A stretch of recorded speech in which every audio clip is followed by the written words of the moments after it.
राजनीतिक रसूखात हो तो कोई भी काम कठिन नहीं होता। यह बात सिद्ध हो रही है जिले के खिरोदा थाना क्षेत्र के राजस्व गांव बाठड़ा खुर्द में, जहां पर कुछ लोगों ने खड़ी फसल को नष्ट कर दिया और पीड़िता ने आवाज उठाने की कोशिश की तो रसूखदार लोगों ने उसके भतीजे के खिलाफ ही महिला के साथ छेड़छाड़ का झूठा मुकदमा दर्ज करवाकर जमीन को हड़पने की कोशिश की।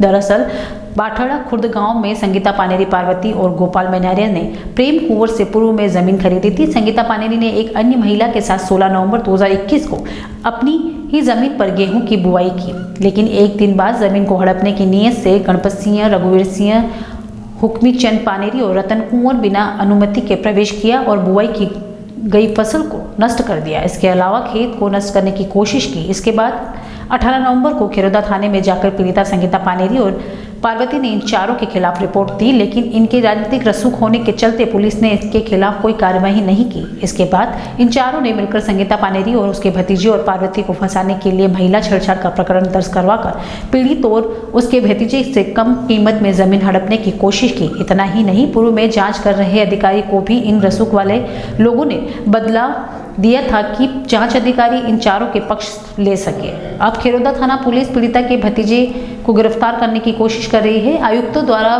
फर्जी दस्तावेज भी बना लिए गए ताकि जमीन हड़प सके। ऐसे में बुधवार को पीड़िता और उसके भतीजे और पार्वती ने प्रेस कॉन्फ्रेंस कर मीडिया के माध्यम से जिला पुलिस अधीक्षक के मांग की है कि इन चारों के खिलाफ दर्ज प्रकरण में निष्पक्ष जाँच करवाए। इसके लिए वल्लभनगर विधानसभा से बाहर किसी अन्य थाने को जाँच सौंपी जाए।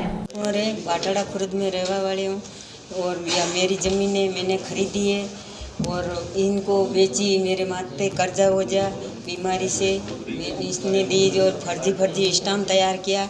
ये इसी में मूर्ख नहीं हूँ। 25 साल में मेरे हस्बैंड और मैं लिख दूँ तो सब कामकाज इसका दबाव देता तो ज़मीन भी कब्जा कर लेना चाहता और फर्जी स्टाम्प और फर्जी पर घर पर कूट मार करवा आई रहा। गणपत सिंह, रतन कुंवर और नेपाल सिंह, भवानी सिंह हमला करवाया, कोई कार्रवाई नहीं कर रहा पुलिस। पहले भी दिया 8-10 साल पहले ही दिया तो कार्रवाई नहीं हुई। बाहर दिया कोर्ट में तो कार्रवाई नहीं हुई। मेरी ज़मीन इसको दिए, इसको बेची है, इसको कब्जा सौंपना है और मैं इनको दिए। उनको बतलाया तो वो लीदी नहीं लीदी। तो बाद में दो जना से हाथे पूछा ही दी दो आप लो तो पहला आप लो तो बना लीदी नहीं। अबे दबाव देन मैंने ज़मीन बेचा के 2-2.5 महीना बाद में मैंने दबाव देन दावा पूरे फर्जी स्टाम्प तैयार किया। खेत बोयो तो बंडे हकई कराई तो पाची दूसरी हकई करें फसल नष्ट कर दी थी और जैसे तैसे बरसात बरसी उगी तो गणी में दवाई छिड़के फसल नष्ट कर दी थी और मेरे घर से मैं बीज ले जाके बोया। इनको बुलाया, मैं क्यों आपका कब्जा ना आप बोवाड़ो लारे रेन मेरा हिंजा रखो। मैंने अभी 25 अगस्त 2021 को बाठड़ा खुर्द में जगह खरीदी है। जगह खरीदने के बाद से ही मेरे को गणपत सिंह और हुक्मी चंद नामक लोगों ने धमकियाँ देना शुरू कर दिया है।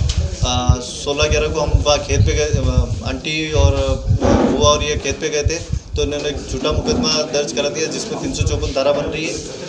ये लोग कुल मिला के यही चाहते हैं कि हम दबाव में आकर ये जगह बेच के चले जाएँ, जबकि ये कोई घटना घटी नहीं थी।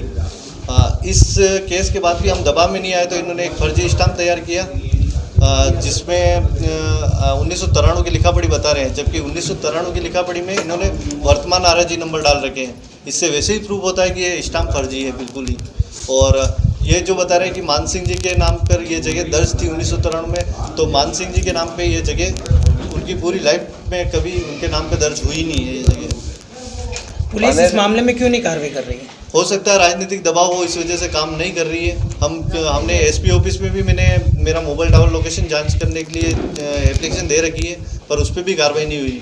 भगवान लाल जी को मैंने पर्सनल दी है, उस पर भी कार्रवाई नहीं हुई। उनका कहना है कि मैं मेरे हिसाब से काम करूँगा और मेरी ओर से फाइल कंप्लीट है, मैं आपको गिरफ्तार करूँगा, भले आप निर्दोष हो कुछ भी हो। हमारे पास एविडेंस पड़े, 5 घंटे की CD रिकॉर्डिंग पड़ी है, उस चीज़ को भी उन लोगों ने अवॉइड किया है। Soul Bistro launch.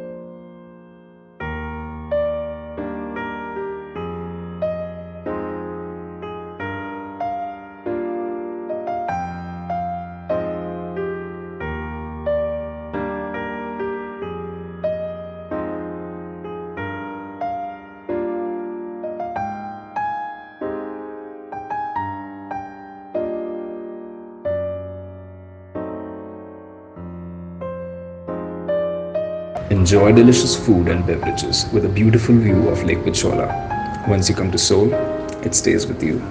Seoul Bistro Lounge.